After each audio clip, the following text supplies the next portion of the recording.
Hey there, business owner. Welcome to the Entrepreneur Evolution Podcast. This is our weekly episode, and I'm so happy you are here. Let's get started.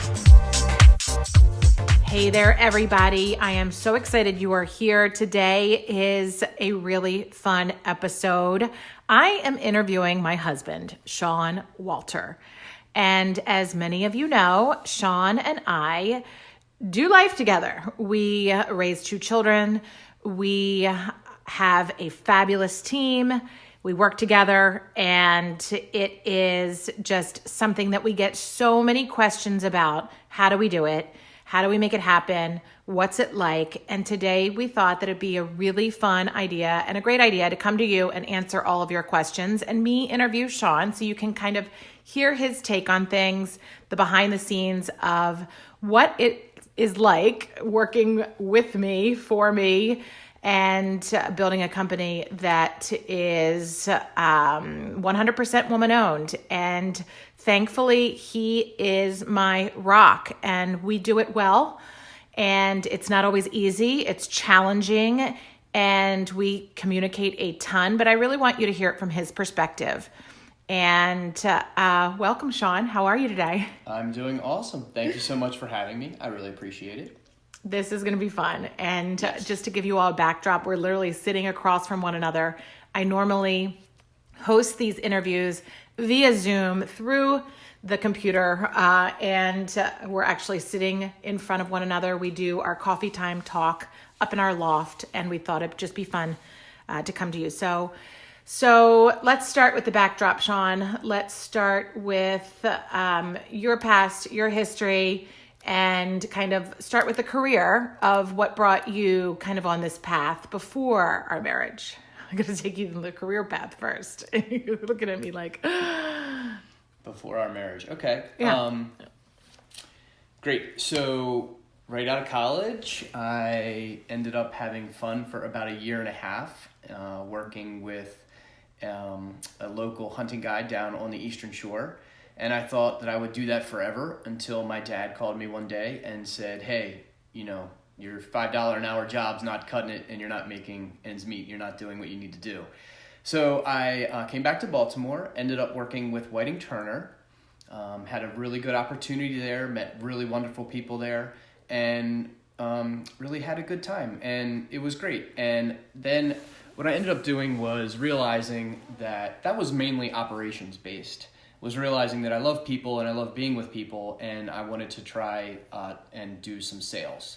And the interesting thing about Whiting Turner is they do zero basically cold calling or sales or things like that. They're a 100% return business basically. So there was really no option for me there. So I looked elsewhere and I found another company in DC that was a waterproofing company, and I went there to learn how to become a salesperson. I loved that, and it worked really well. It was a good blend of having the operations background as well as the sales background. And then what ended up happening was through that whole time, I was basically supporting Annette in some other business ventures that she was in, both emotionally and physically in all those ways. And she was ready to make a change, and she had found a company and wanted to take it over and buy it, and asked me if I would basically work for her. And it was very interesting. I was very excited about it, mainly because I had seen what she had done with her previous businesses and how strong of a leader she was. And I'm very unique in my background as well. I'm going to side note this. My mom was a glass ceiling breaker. So she worked for a company called Alex Brown in Baltimore. It was bought out multiple times, but when she retired eventually from Deutsche Bank is who she eventually retired from, she was a managing director and she ran an entire floor in New York City. So she would go back and forth to New York City every week.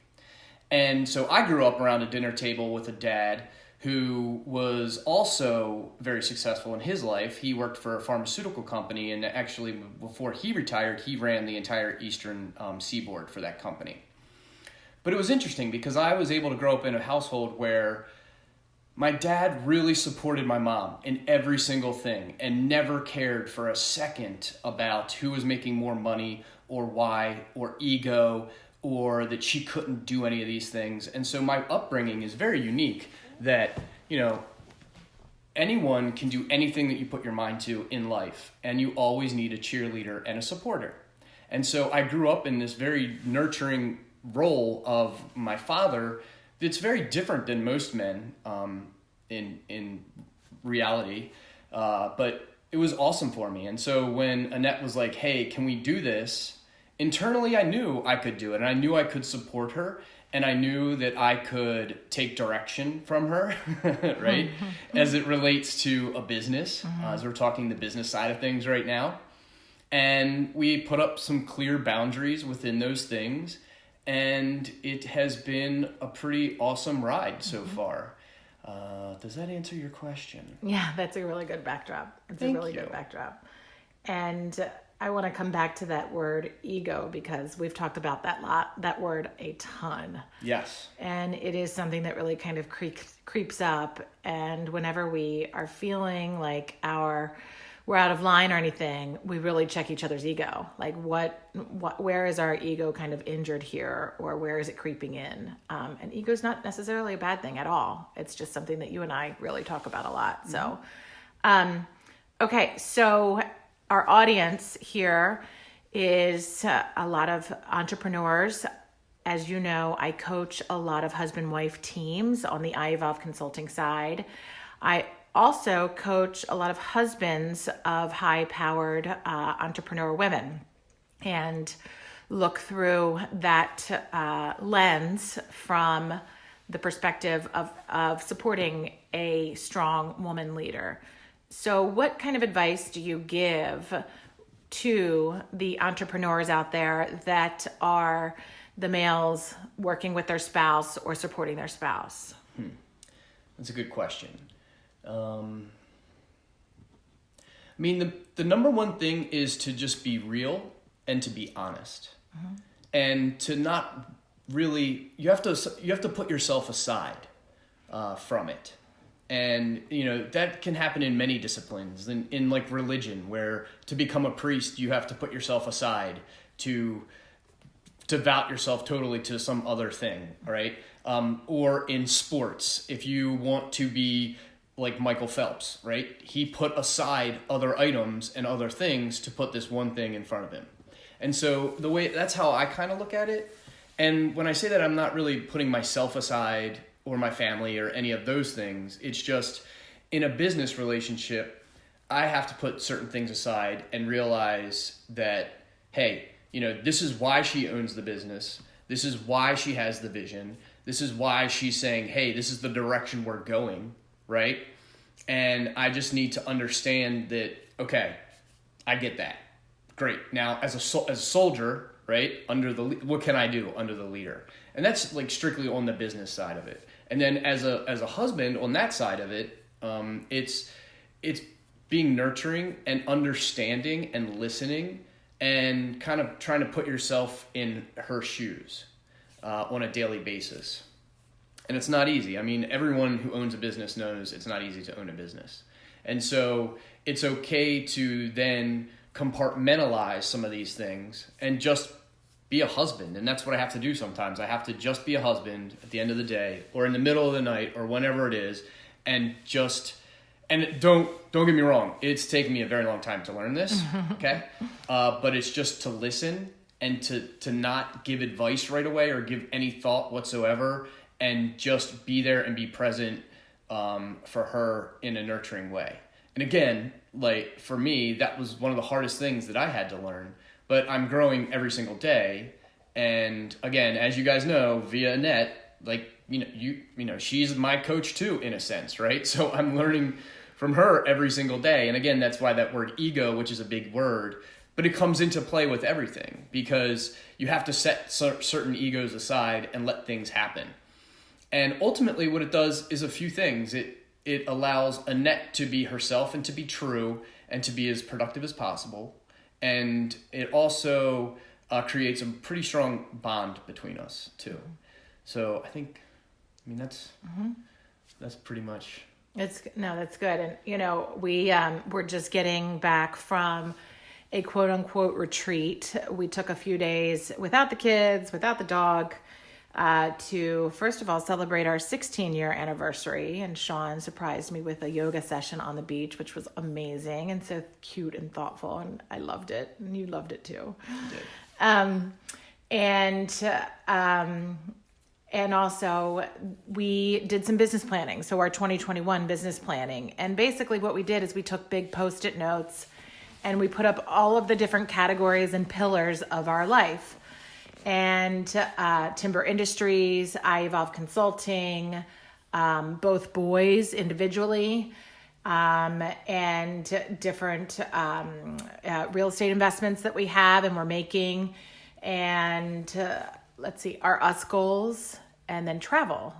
So things that are important to us. And really understanding each other's swim lanes, I think, has taken us a long time, because I feel like we're both kind of victim of trying to do everything all the time and do it really well.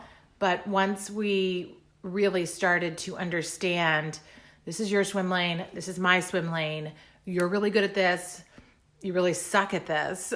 and a lot of it this weekend was me saying to you, I really need help with this. I'm in my own way. I'm a bottleneck. I don't know what to do. And you helping me with that. So can you talk a little bit about the swim lanes and where you feel that evolution has kind of come for us, and any advice for our listeners that are running their own business or running a business with a partner, about how important that is? And Sure. So I think, and again, we're very unique. So I'll call it swim lane. Let's see, what is the right word for it? Epiphany. The swim lane epiphany happened to us in a very not awesome way at all. And it happened when our 8-year-old was diagnosed with type 1 diabetes. So again, being that we work together, she, tells me what to do every single day in the office, but then we come home and it's a little different, right? So we have swim lanes in both areas, but on the home front, this is where the swim lane thing really came into crystal clear view for, I think, both of us, in good ways and bad ways. So, Wyatt was diagnosed with type 1 diabetes. I am a builder, which you all know about the CVI, I'm sure. And so for me, it's very black and white of, okay, here's the deal. He is high. Then I have to do steps A, B, C, D, E, F, G, right? And Annette is very, her builder is there, but it's not where she lives most of the time, right? She's more empathetic, and it was more emotional about this entire situation. And of course she should have been, right? Because it's a huge life change for all of us, right? But that's where we really learned and appreciated each other's swim lanes a little better, because I went right into builder mode, which was great because it's part of the deal. It's part of the diabetic journey. You need to understand, hey, I have to have 6 bags packed. I mean, I am like literally a total OCD freak when it comes to it, right?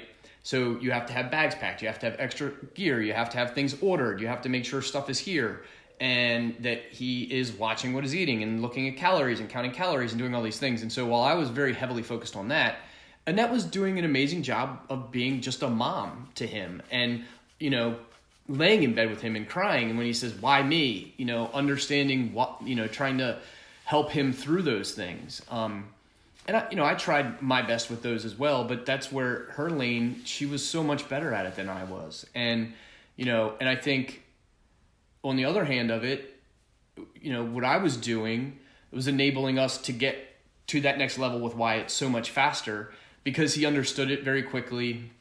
We talked about it. We went through all the items, and, again, a very bad situation, but it really showed me that, and I think it showed Annette, that that's why you need swim lanes, right? And you need to know what you're really good at doing and what you're really not. And if you're not really good at something, that's the ego. You got to let it go and let someone else do it.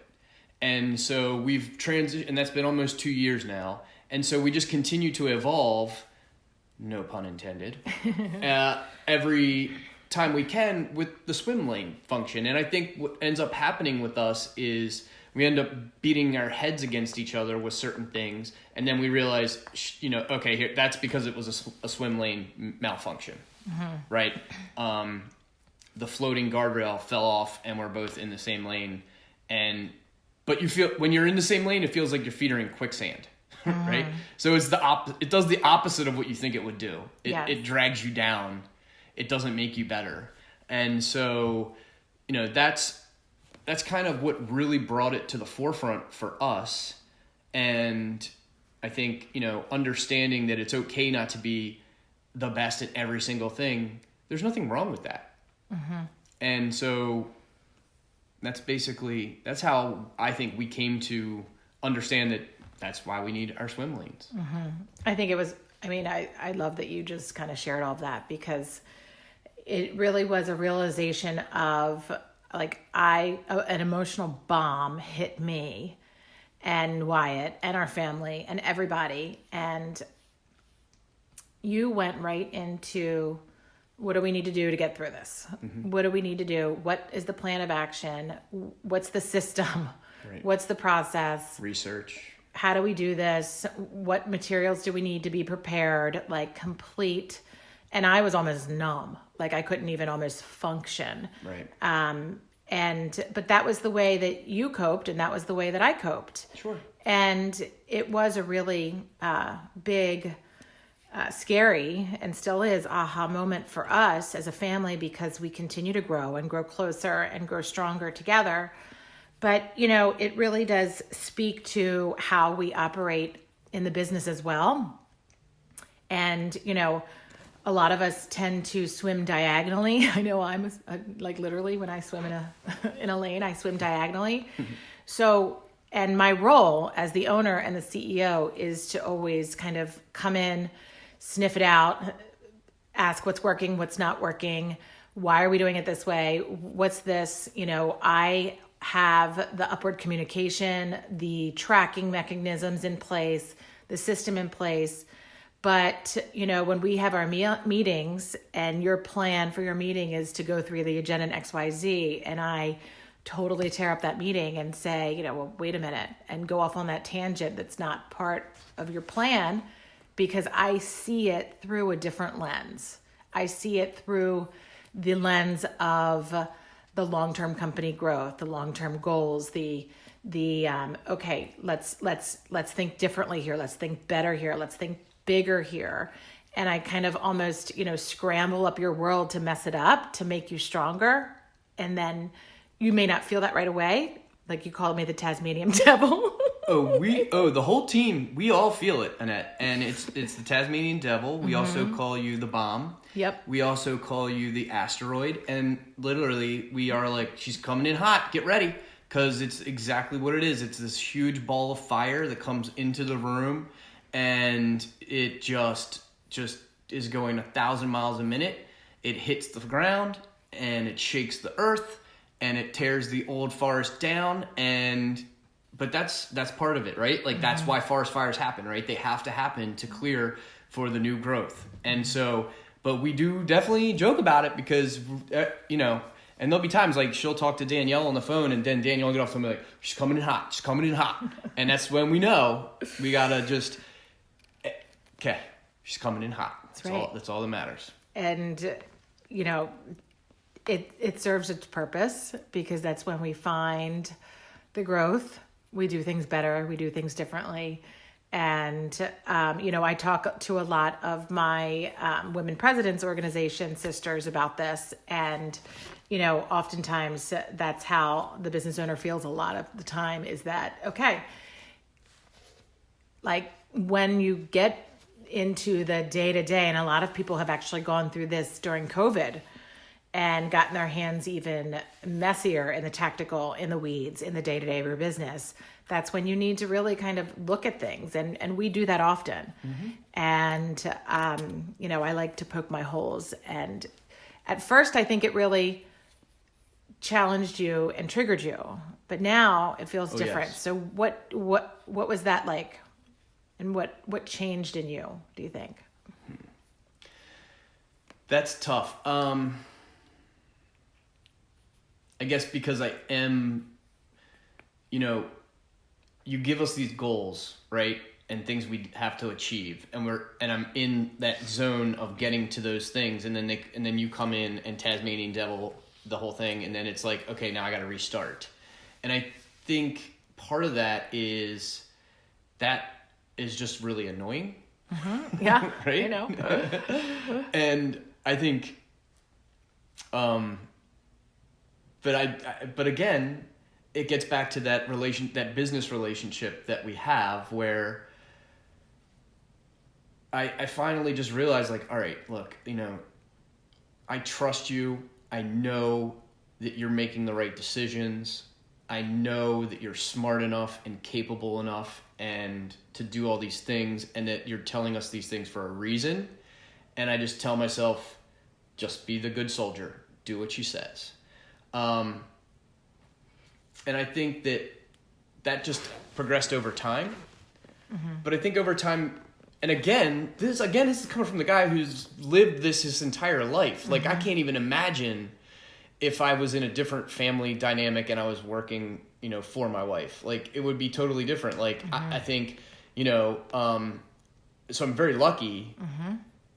to have that background. And I think about that background a lot, and I go to it, and it re-grounds me, it re-centers me, and it re-energizes me that, okay, this is right. Because she's 99% of the time she's right. So just follow what she says. Mm-hmm. So does that make sense? It does. And I do think it goes back to the CVI and the Core Values Index, which is just, I think, one of the best tools objectively that we use in our marriage and our growth and our team's growth. Oh my gosh, it's been amazing. And, you being a higher builder, worker bee, that act of delegating and letting go, or somebody questioning your plan, is one of your triggers. 100%. And I'm a high merchant, which means, mm-hmm. I like that it's emotional. I'm emotionally involved in it all the time. And to counterbalance that, I have a lot of the innovator, which is the visionary, and that kind of seeing into the future path of all of that. So I think when we really started to use that tool, and not only use it, but keep on going back to it in certain circumstances. 100%. That was really, really great. The first time we took it, I was kind of like, whatever. Like, these things are so hokey, and is it going to really work? I've done the PI, I've done this one, I've done that one, mm-hmm. like yada, yada, yada. But so the reason I like it is because it also allows me to call you out. Yes. Right? So, yeah. It's kind of funny because I'll be like, all right, well, I need you in this box. Like, get out of that other box for 5 minutes. I need mm-hmm. you in this one. Right. Or, I can't talk to you, right? Like, it's allowed me to tell you no mm-hmm. when and this is personally, this is in the business, this is mm-hmm. with the diabetes thing that we're going through, with the autoimmune that our youngest son has. Like, I'll look at you, what's wrong? I'm like, I'm in my super merchant box right now, mm-hmm. and I'm really pissed. I can't talk to you. You got to give me some space. Yeah. You have to give me time. You have to give me some space.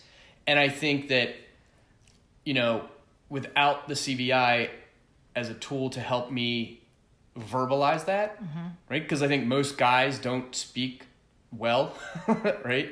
Or with a dialogue of how they're feeling or why something's happening, you just go off the handle, or you just ignore it, or you cope with it different ways. Right. This gave me a voice, mm-hmm. and a nice way to do it too, right? Like, not like the Housewives, right? Like, we're like assertively, right? Right, like not like the Real Housewives shows, right? Like, we have arguments, we have all these things, but we don't treat them like they do, and you shouldn't, because I have the utmost respect for you, and that's how it should always be, a respectful mm-hmm. discussion, right?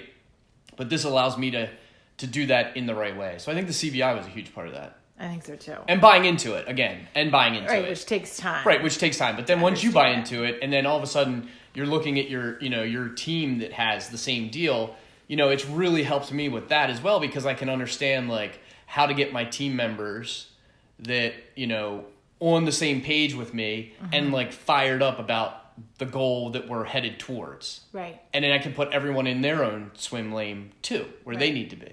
Right. So, but again, it has to go across the board it has to be part of the culture, right? And it's part of our culture of what we do in our business. It is. And it's a part of our culture of how we handle real life at home. Right. We actually have a little more say at home. We have, it's interesting because we do have our company culture as we all do life, work hard, play hard, and really always keep evolving and growing. And the CVI is such a huge part of our life and our team and our business. And I mean, even all of my I Evolve clients, it's become such an integral part of their families and their business, and it's really cool to see.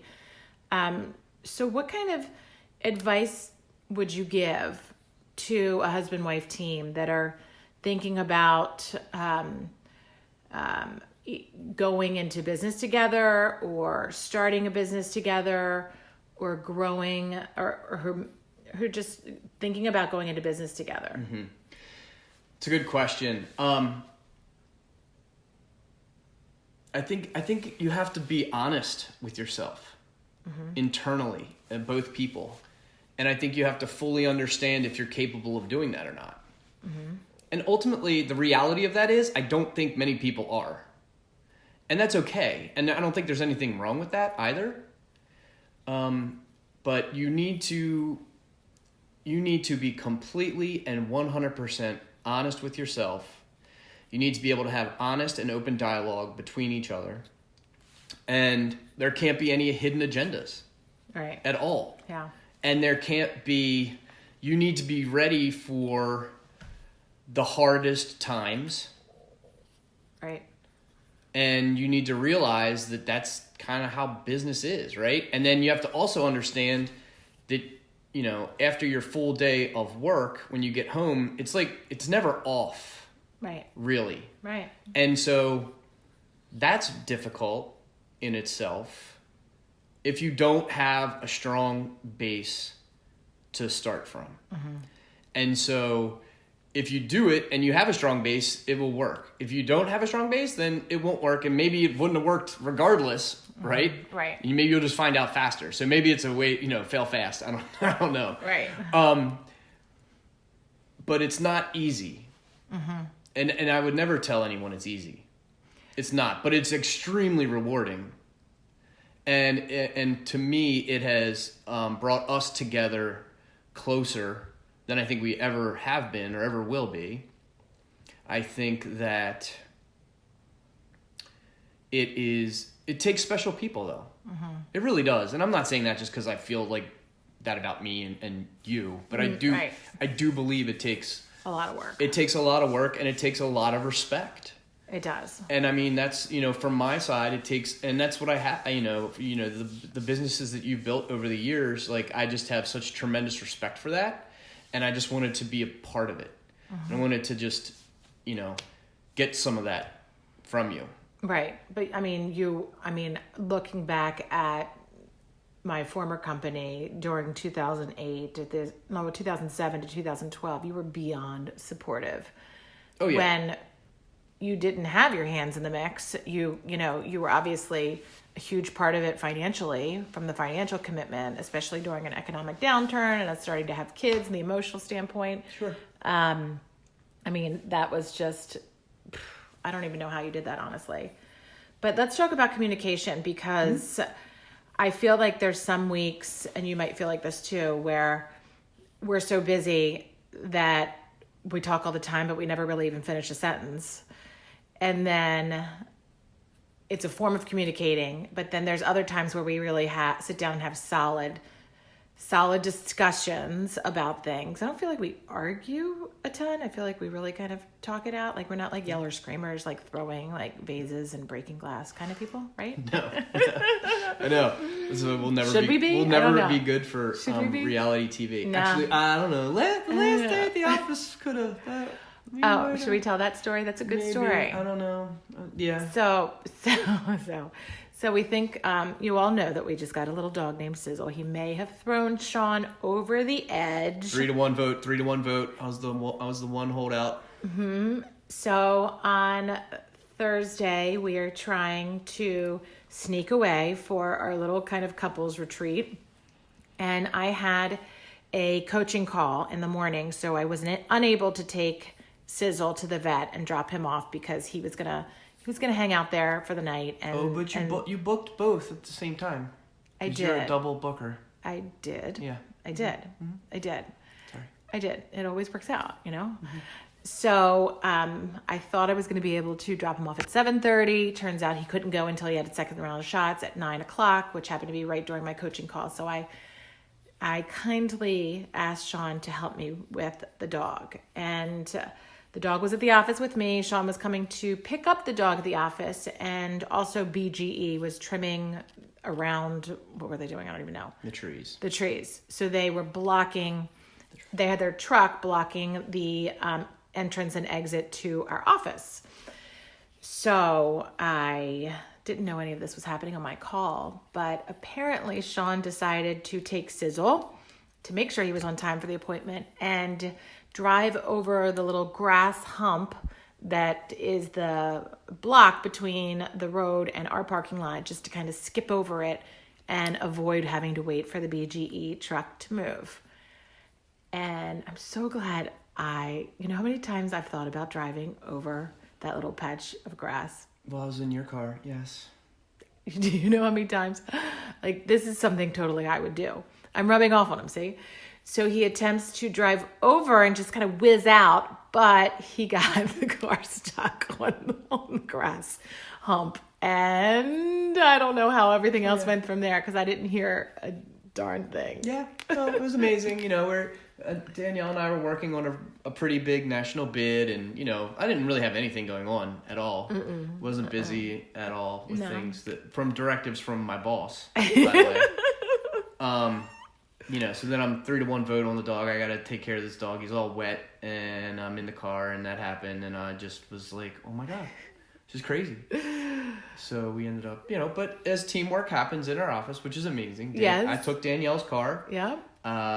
Dropped the dog off, came back, and Scotty and we hooked the tow rope up to it and towed old girl off the hump, and there you have it. And then I came down, and then Annette comes down, and I'm like fuming, and we're all laughing, and and did you? I was on my call. I'm coming down. I didn't hear anything. Zero out of you. Like again, like the comment just rolls in and. Didn't hear, see, hey, it is what it is. So, right. Tasmanian devil. Yep. Amazing. So it is fun. So I came down and I actually start cracking up because it's probably the funniest thing that I've ever heard. And the fact that happened to you and that didn't happen to me, like that is something I would totally do. And I'm so glad I didn't try. I know. Anyway, Sizzle is bringing us memories by the moment, and you do like the dog. It's all good. You do. I see you snuggling and talking like cute to him. It's all good. Okay, so let's tie this up. Yes. So how do we wrap this up? Like what? This was the longest we've talked in quite some time, though. How you just said. Well, Saturday night we had an awesome conversation. Yes, we did have a very We good even thought we're like, oh my god, we should be recording this right now. This is so good. We did have a good one. That's all right, though. We had lots of good breakthroughs. Yes. It's good to do that. It is. It's good to connect. Let me think about a good closing question here for you. Would you do it again?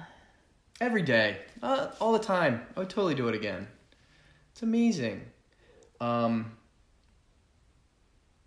It's life. And it's hard. And it's exhausting. And it's fun. And it's exhilarating. And it's rewarding. And it is complete. And, you're my best friend. And it's just amazing what what we have and all of your amazing accomplishments that you've had. To me, I'm so proud of you. I'm so proud of everything, who you are and who you've become and what you're doing. And I get to watch that every day, which is amazing. And then, as a mom, you're such an amazing mom. And the kids are doing really well. We have a lot of adversity, right? With everything that we deal with. but we're having fun. And I think that's the biggest point of all of this. It's letting go of your ego, supporting your other significant other, whoever it may be, right? With your utmost truth, 100%, and have fun.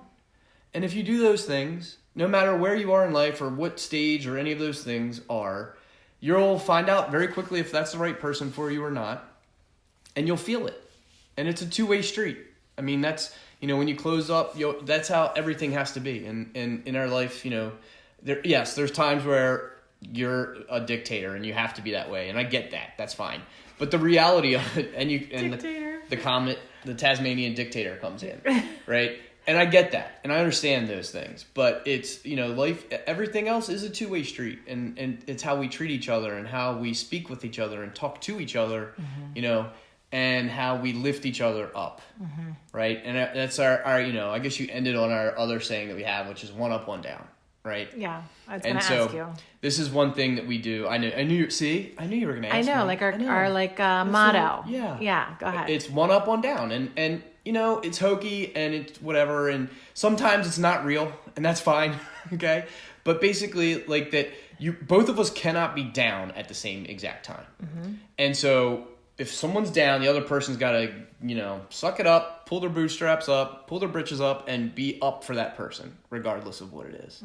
And if you apply that to your marriage in general, or you apply that to people you're working with, or even if you apply it to your team at work, right? Because, COVID, like all these things that are getting thrown at you every day, these challenges, if one's up and one's down, the person up will eventually pull the down guy up, right? It always takes more effort to pull the down person up for some reason. But the down guy can pull the up guy down pretty fast. So you just have to be aware of that. But, that's something to me that has just, it's been a great thing. And, and again, my little Tasmanian devil dictator who will say... I'm not a dictator. No, but we'll say, there's been times where you've told me we can't be down, you got to be up. Well, you like tough love, and I hear you. But again, pull up those bootstraps. Suck it up, Buttercup. Suck it up. I know we're both down, but you can't be down. You have to be up. It's my turn to be down. Yeah, it's my turn to be down. I know, it's funny. We have talked like that before. But it does, and it does work. And I think again, it's just the respect piece. That's the arguments. Like, yeah, we disagree on stuff, but like, if you have the utmost respect for that person, you're not going to yell at them. Well, and everything you say, I feel and I get, and it's so true. And I think it's, I used to find out, like, when I would hear people are married for 16 years, I'd be like, oh my God, it must be like forever. And, do they even like each other anymore? And, it's just so cool when you can grow together and build something. And not only that, but like build it for, other people on your team and their families, which is so important to us, and build it for the kids. Not that we're, hoping that they take over this business. We just want them to be happy and learn from us and be entrepreneurial and grow. So we're just, I just think it's good, but it is a lot of work. I think people sometimes think like, oh my God, like how do they do that? Like how do they do it? And they don't probably see the duck on the top of the water, but not really, our feet paddling like crazy underneath, right? Totally. 100%. Anything else to add? I think that's it. Okay. All right. What'd you think about this? I think it was fun. It was fun. Yes. It was fun. And I'm so glad we did this. I'm so glad we did this. I am. And I'm so proud of you for doing this and sticking to it and actually. The podcast. Yes. It's amazing. We have over 1,200 downloads already. I know. How cool is that? That's just the beginning. I know. And some of the interviews that we have coming up. They're really awesome. Good. No, really it's amazing. Good. I am so pumped for you. I think you do such a great job of it. Oh, thank you. And, I'm excited for the future. Thank you. All right, you all, the one and only Shawn Walter, my world, my rock, my everything, my bestie. And I'm just so grateful. Thanks for being here today. Don't forget to hit subscribe. When you hit subscribe, you will be automatically notified when the next episode drops. On Tuesday, I drop an interview with a business owner, someone in the space, just kind of anybody you guys are asking me to interview with right now. So if you are somebody that wants to be on the podcast, please make sure to let me know.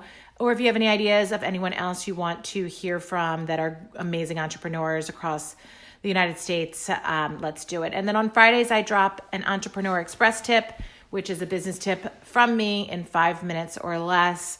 I so appreciate all of your reviews, all of the 5-star ratings. Please write a review. You will definitely hear from me.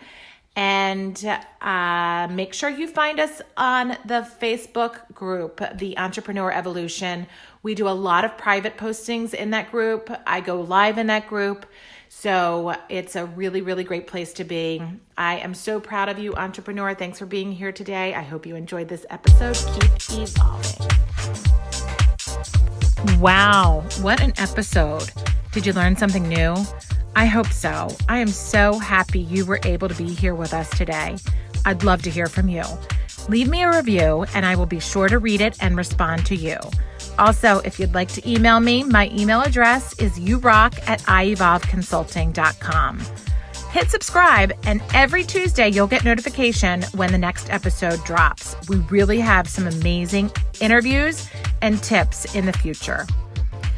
Anything you need, I'm here for you. I want you to keep your momentum. I want to help you stay accountable. I want you to stay inspired. I want you to evolve. So please